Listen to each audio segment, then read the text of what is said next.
Okay, so good day to everyone. For this video lecture, we will be teaching or we will be guiding you doon sa ating production process. So to facilitate yung production process, let us first have an example, no? So present lang natin to. So let us assume that in our production process, we are going to produce a skateboard, okay? So to produce a skateboard, kailangan natin itong mga items na to. Okay? And then we are also going to have another level of production para doon sa isang material. So basically, ganito ang concept niyan. The skateboard is the finished products. These are the materials that we will be needing, okay, for our production. And then meron pang sub-level yung isang material na kailangan nating para ma-produce natin ito, kailangan din niya ng set of materials. So basically, parang ang mangyayari, we are going to establish that to produce a skateboard, we need a board, an axle, and a wheel set. And to produce a wheel set, we need to have wheels, screws, and lubricant. So basically, this is going to be a structure. Okay. So I hope you already read the quick guide because that will be the basis para mas maintindihan natin to. Okay, so basically ganito yan. Kasi pag hindi mo pa nabasa yung quick guide, hindi mo maintindihan yung concept ng phantom item, ng production item, yung mga binibiling item, ganyan. So, yun yung mga concern natin, no? So, basically, ganun siya. So, ganito yun. So, ulitin natin, ang skateboard, ito yung main na product. Para ma-create mo yung skateboard, kailangan mo ng board, ng axle, at saka ng wheelset. Tapos, yung wheelset ay isang or isang material na para ma-create mo siya, kailangan mo ng wheels, screws, at saka lubricant. Okay.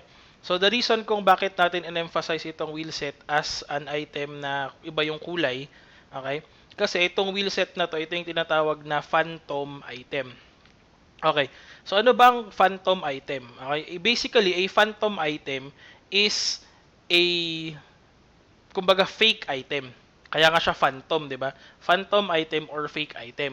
Ang purpose ng phantom item ay para maggrupo lang natin, okay, mai-group lang natin yung isang set ng material at maipunta lang siya sa isang group.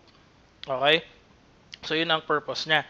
Kasi kapag hindi mo siya gagawin or hindi mo siya ilalagay sa isang phantom item, mas hahaba yung linya ng production mo or mas hahaba yung items na kailangan para i-produce. Okay? So, ulitin natin ha. Pag phantom item, ibig sabihin fake siya. Hindi siya totoong item. Ginagamit lang siya para magrupo, okay, or mai-group natin yung mga materials na gagamitin sa actual na production. Okay? So, kung kunyari, yung company talagang nagbebenta ng wheelset, hindi na to phantom item. Okay? Kasi, ang mangyayari, this is going to be an actual inventory item. Pero kapag phantom item siya, ang purpose na lang talaga is to group, okay, a particular set of materials or set of inventory items doon sa ating production. Okay? So with that, we can now move on. Sorry. So, move on tayo. Magla-login lang muna ako dun sa account ko. Okay, I'll be using my TTH na lang na account. Okay? Tapos, syempre, ganun ulit. Login. Tapos, password.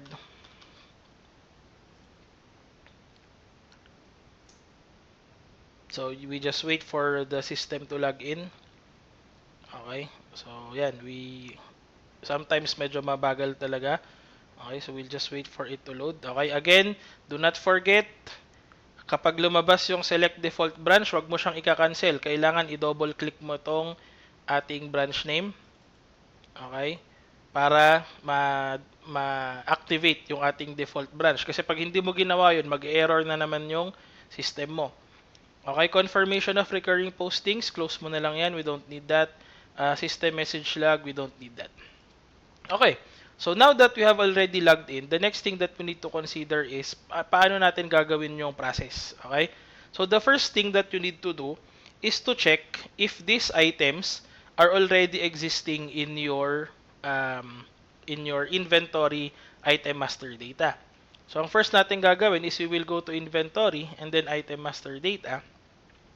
And since naka-find mode na siya, ang gagawin ko, pupunta na lang ako dun sa description ko, lalagyan ko ng asterisk, tapos enter ako. Hanapin ko kung meron akong skateboard dito. Okay, medyo matagal pala siya pag ganun. So, lagyan natin ng S, K, A, T, E. So, basically, wala. Yun lang yung S na lumalabas. So, wala na tayong ibang item dyan. So, wala talaga. Okay, so double i-check pa ulit natin para sure. SK. Tapos find. Wala talaga. Okay, so ibig sabihin, hindi pa nag-exist yung mga items na to. So, generally, kung hindi pa to lumalabas, most probably wala din lang tong mga to. So, ibig sabihin, the first step that we need to do is to create our item master data for this particular items. Okay? So, start natin si skateboard. Balik tayo sa item master data. Lakihan ko na lang. Okay? Tapos, naka-find mode siya. Dapat add mode tayo. So, Control A. Okay. So, ang item number ko na lang, ang ilalagay ko, SB100 na lang. So, kunyari, SB100 yung main product. Ito ay skateboard. Okay, skateboard. Okay. Tapos, anong next natin gagawin? After mong ilagay yan, yung unit price, take note, yung unit price, wag mo siyang lalagyan ng unit price. Okay? Kasi ang magde-determine ng unit price mo is yung total na gagawin mo mamaya na production or bill of materials. Okay?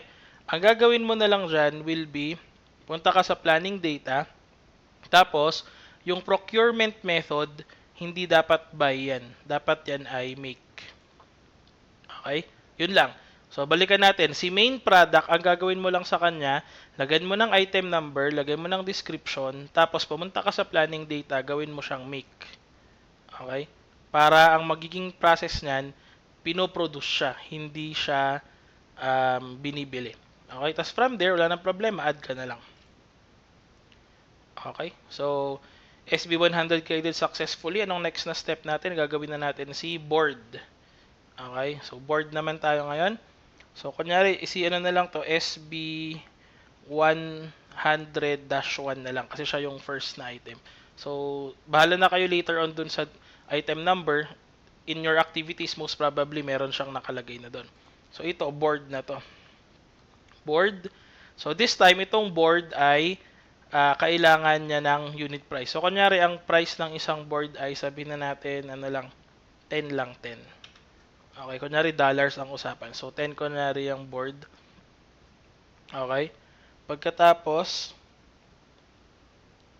after considering that, next natin i-consider is yung purchasing data. Kung meron kang ilalagay dyan, sales data, inventory data, tapos planning data. Basically, kung meron kang mga ilalagay. Pero kung wala, okay na yan. Wala na tayong kailangang consider dyan.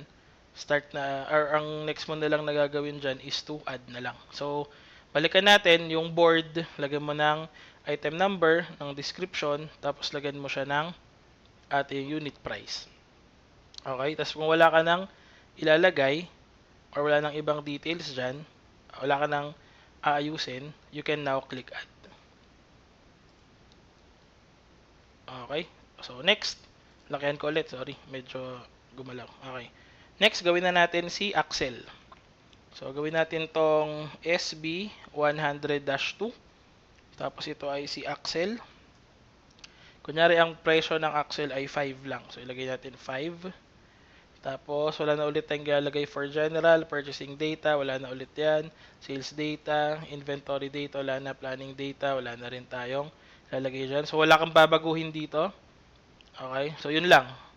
So, generally, item number, description, tapos price lang. Okay? Tapos, add mo na. Okay, so na-create na natin yan. Ang next natin gagawin is, we are now going to prepare the wheel set. So, ilagay naman natin siya ngayon ulit. SB 100-3 na lang kunyari. Okay, SB 100-3. Tapos, ilalagay natin dito wheel set. Okay. By the way, nakalimutan ko, kung kunyari dun sa activities nyo, binigyan kayo ng item type, item group, okay, o kaya UOM group, yung mga ganon, ilagay mo lang, piliin mo lang dito. Tapos kung kunyari wala siya, pwede kang mag-define new. Okay, pero pag walang binigay, huwag mo nang lagyan. Okay, tapos ngayon, so yun lang yun, balikan natin. So we have the item number and the description. Again, this item, okay, is going to be a phantom item for this tree. So, ibig sabihin, wala kang ilalagay na unit price dito. Okay? Kasi ito ay, ang tawag dito, ito ay hindi binibili. Ginagamit lang siya pang grupo. So, ibig sabihin, yung ating procurement method dito, this is also make. Hindi siya totoong, or hindi talaga siya binibili. Okay? Ang purpose niya is pang group lang siya. Okay? So, basically, yun yung items niyan. Tapos, ano pa ba? Production data, dito tayo ngayon magbabago. Kasi this is a phantom item, di ba? So, lagay mo ng click. Doon, phantom item siya. Yun. So, pag sinabi mong phantom item, ibig sabihin, hindi talaga siya totoong item. So, yun yung kakaiba kapag phantom item. Sa production data, dapat phantom. Sa planning data, walang problema. Pwede pa rin siyang make. Yan. Basta dito, importante. So, repeat. For phantom items, lagay mo yung item number, yung description. Huwag mong lalagyan ng unit price doon sa ating price list kasi ang magde-determine ng price nito is kung magkano yung halaga nito. Tatlo doon sa ilalim niya. Mamaya na yan. Tapos, walang gagalawin sa general, walang gagalawin sa purchasing, walang gagalawin sa sales data. Inventory, wala rin gagalawin. Planning data, yun lang gagawin mo siyang make. Okay? Para lumabas siya sa ating bill of materials. And then, production data, lagay mo ng check yung phantom item. Tapos, from there, add mo na. So, na-create na natin si SB 100-3. Ano na lang ang problema natin? Itong tatlo na lang na to. So, gagawin pa natin itong tatlo. So, start tayo. So, this is going to be SB 100-3A naman to. Okay? Para nandun siya sa grupong yon, lagay natin wheels. Okay? So, yung wheels, kunyari, ang price ng wheels, sabihin na natin $2 lang, kunyari. Or basically, lagay mo na lang ng 2. Walang problema doon. Tapos, wala ka nang gagalawin. Add mo na agad. Okay? Tapos, ulitin natin. Gawa pa tayo ng SB 100-3B naman. So, ito na yon si screws. Okay, so kunyari ang price lang ni screw ay 1. Okay, tapos add mo na agad. Tapos last, SB 100-3C. Yun na yung lubricant. Okay, yung lubricant kunyari, ano lang, 0.5 lang. Yan. So again, sundan mo lang kung ano yung binigay sa activity mo. So from there, add mo na ulit. Yan. With that, tapos na tayong gumawa ng mga items that are needed. Okay? So again, to reiterate, ano lang yung mga kailangan gagawin para dun sa main product, huwag kakalimutan na yung planning data niya dapat ay make. Okay? Tapos para doon sa phantom item, make sure na yung production data mo ay may check na dun sa phantom item. Okay? Yun. So with that, tapos na tayo sa ating item master data. Anong next natin gagawin? Pupunta na tayo sa production. Tapos dun sa production, ang gagawin mo is gagawa tayo ng bill of materials. Okay. So in the creation of bill of materials, always remember dapat pataas ang gagawin mo. From the bottom going up. Okay, so ibig sabihin, kung ano yung mauunang bill of materials, yun ang una mong gagawin. Kasi hindi ka pwedeng gumawa ng bill of material nito na hindi pa nagagawa yung mga bill of materials na nandito. So, mas maganda, pataas ang gawin mo para kumpleto. Okay? Para hindi din magulo. So, ibig sabihin, with this process, ano yung first na gagawin nating bill of materials? By the way, sorry, pag sinabi nating bill of materials, yung listahan ng mga materials na ginagamit sa pagpoproduce ng product. So, in this case, ang first natin gagawin yung kay wheelset. Okay? Kasi ito yung first na merong subgroup. Tapos, yung next na gagawin natin is yung bill of materials ng skateboard naman. Okay? So, wheelset muna tayo. So, this is in find mode. So, gagawin nating add mode yan. So, control A tayo. Tapos hahanapin natin yung material na gagawan natin ng list. So, di ba hinahanap natin, ano na yun, si wheelset, di ba? So, ang code natin doon is SB. So, saan na yun? SB, ito, wheelset. Yun yan, di ba? Si wheelset. Yan. So, click mo si wheelset, tapos choose. Yan. So, nakpili na natin si wheelset. Ang kailangan na lang natin gawin is ituloy yung nandito. So, kailangan nating piliin si wheels, screws, at saka si lubricant. Okay. So, take note nakalagay, wheelset, quantity 1. Kasi, di ba, ang ginagawa natin, bill of material for 1 unit of wheelset. Okay. Basta ang tatandaan lang natin, mas madali kasi kapag 1 unit lang ang ginagawa natin ng bill of materials para hindi magulo. Okay. So, ano yung mga kailangan natin? Para doon sa ating wheelset, kailangan natin ng tatlong items. Si SBA, ito, si 3A, si 3B, tsaka si 3C. Okay, so pwedeng isa-isahin mong ilagay, pwede rin kung naka-phone, kasi kung naka-mobile phone ka, pa isa-isa talaga yan. Pero kung naka-laptop ka or desktop, pwede mong i-control tapos click mo lang. So, choose tayo ngayon doon. So, kailangan natin ng tatlong to.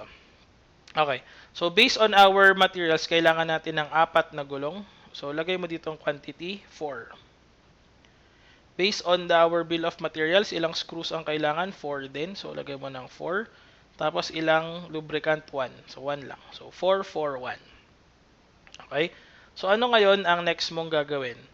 Huwag mong kakalimutang ilagyan ng or i-click itong black na arrow na to. Itong black na arrow. Kasi pag hindi mo yan kinlik, hindi lalabas yung total na product price nito. Okay? So, importanteng lagyan mo to ng or i-click mo tong black na arrow na to kasi yun yung magde-determine ng product price. Okay? Tapos, pag naayos mo na, click mo na yung add. Yan. Okay? Tapos, we're done with the wheel set. We can now go to the skateboard. Okay. So, add ulit tayo. Hanapin naman natin si skateboard. So, ano ulit nun? SB, di ba? So, si SB 100. Ito, si skateboard. So, click ko yan.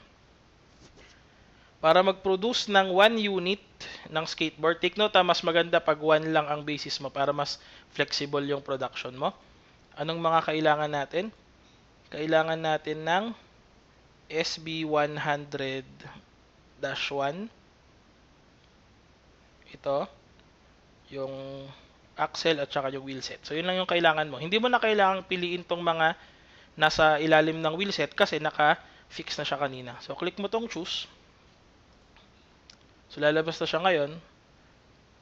From there, i-click na lang natin yung mga quantities. So, ilan ang kailangan nating board? Isa lang. So, dapat ang quantity niyan, 1. Ilan ang axle na kailangan natin? 2. So, 2. Ilan ang wheelset na kailangan natin? Isa lang. So, 1 din lang. 2, tapos 1 ito. Okay? So, ano ulit ang gagawin? After that, wag mong kakalimutan to click this one. So, click on the product price para ma-update natin kung magkano yung presyo niya. Pag nakalimutan mong gawin yan, yan ang usual na reason kung ba't ka magkakamali. Okay? So, from there, click mo na yung add. Yan. So, we are now done with the preparation of the bill of materials. Okay. So, ngayon, para ma-check mo kung tama yung ginawa mo, bumalik ka doon sa ating item master data. Hanapin mo yung mga materials natin, like si SB 100. So, hanapin lang natin siya. So, si SB 100, di ba, hindi natin nilagyan ng unit price, pero dapat mag-update na siya dito. Kasi nagawan mo na siya ng bill of materials. Just like what we said a while ago, the basis of the unit price is the item that we created or the amount that is based on the bill of materials dito sa ating production nung ginawa natin siya, yung 32. Okay? Hanapin din natin yung wheelset, si SB 100-3. So, itong wheelset, di ba wala siyang price kanina, pero may price na siya ngayon based on the bill of materials. Okay? So, yun yan. So, at least okay tayo. We are now ready to go to the next step. What is the next step? The next step now is to go to your production and we are going to go to our production order. So, ang concept kasi, if the item is not being bought meaning you are not going to buy the item. Ang gagawin mo is ipoproduce mo siya, di ba? So if the item is going to be produced, then you are going to use production order. Kung bibilhin mo lang siya, then you are going to use the purchasing AP, tapos purchase order. Di ba? Yung ganun ang concept niyan. So, yun ang gagawin natin dyan. Okay. So, this is now the concern. Gagawa ako ng production order kasi gagawa na ako ng skateboard ngayon. Since kakagawa ko pa lang nung mga items doon sa inventory, ibig sabihin wala pang laman yon. Therefore, I need to make sure that I have enough inventory for the production of my skateboard. Okay? So, ano muna ang gagawin ko? Pwede akong mag-start sa production order. Anyway, ano lang naman yan, pinaplano pa lang natin. Ang gagawin natin is hahanapin natin yung ating product. Okay? So, let's look for the product here. Tapos, wait lang ah. So, let's look for the product. Kasi ang gagawin, di ba? Nandito na tayo sa production order. We are now going to look for the product. Supposedly, may lalabas dito. Bakit wala?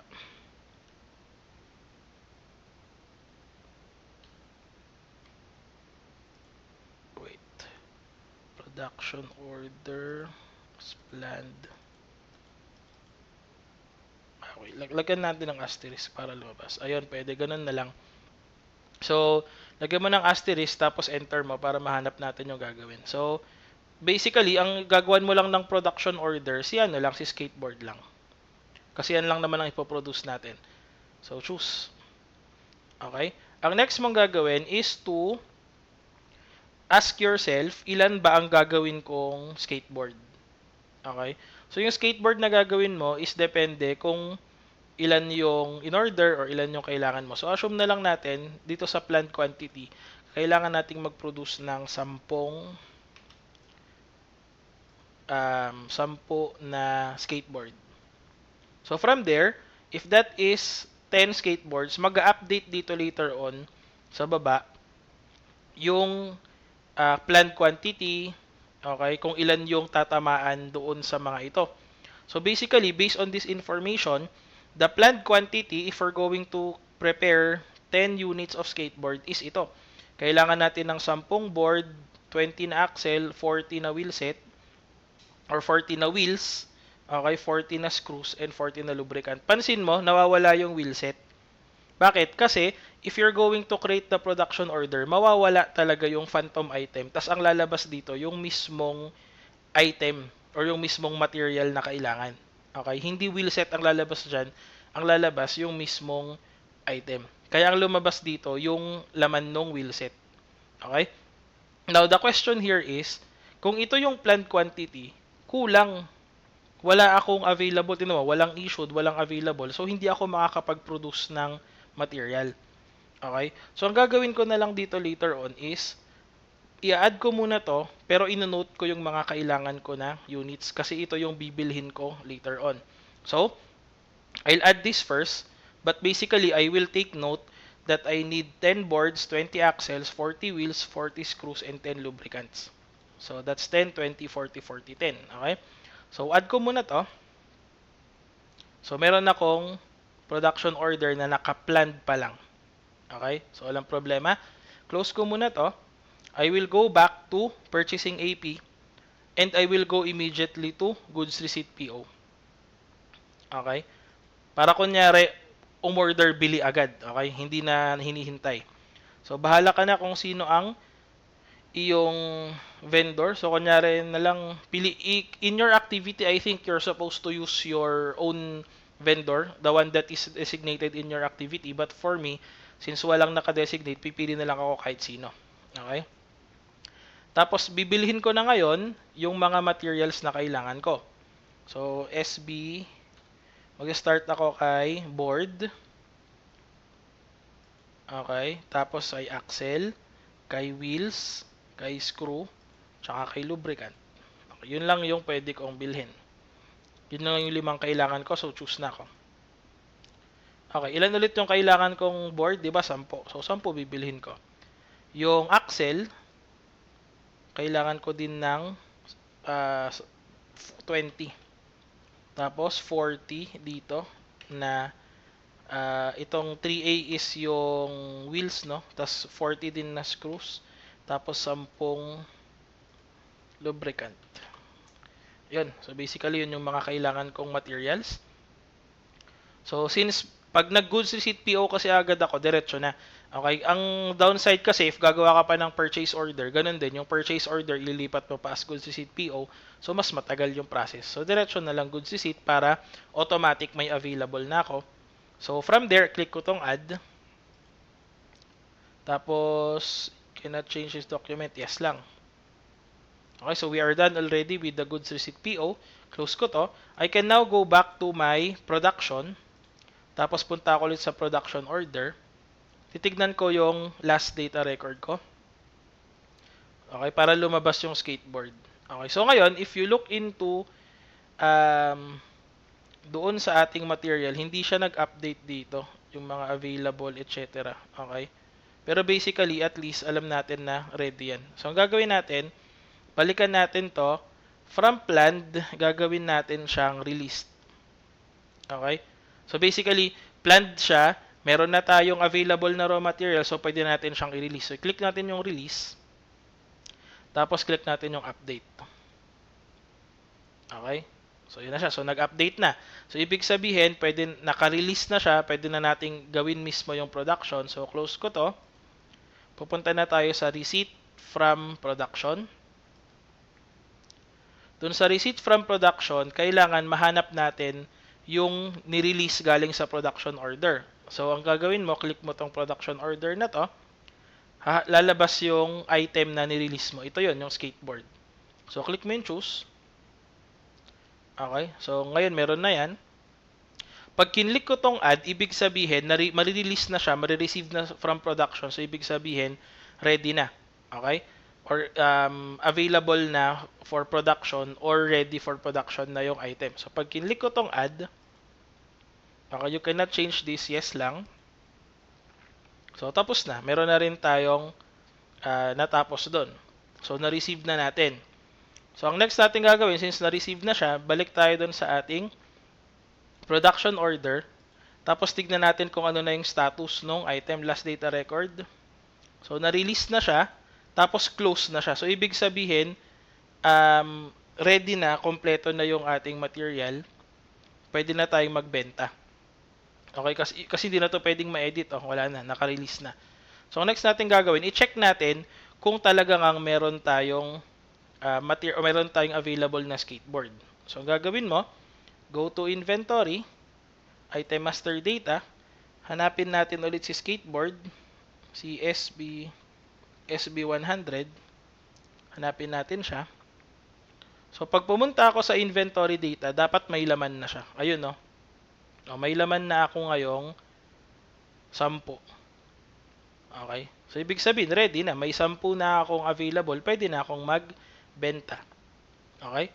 So, pag nagbenta ako ngayon, pwede na kunyari, magbebenta ako ng skateboard. Try lang natin. So, punta tayo ng sales AR.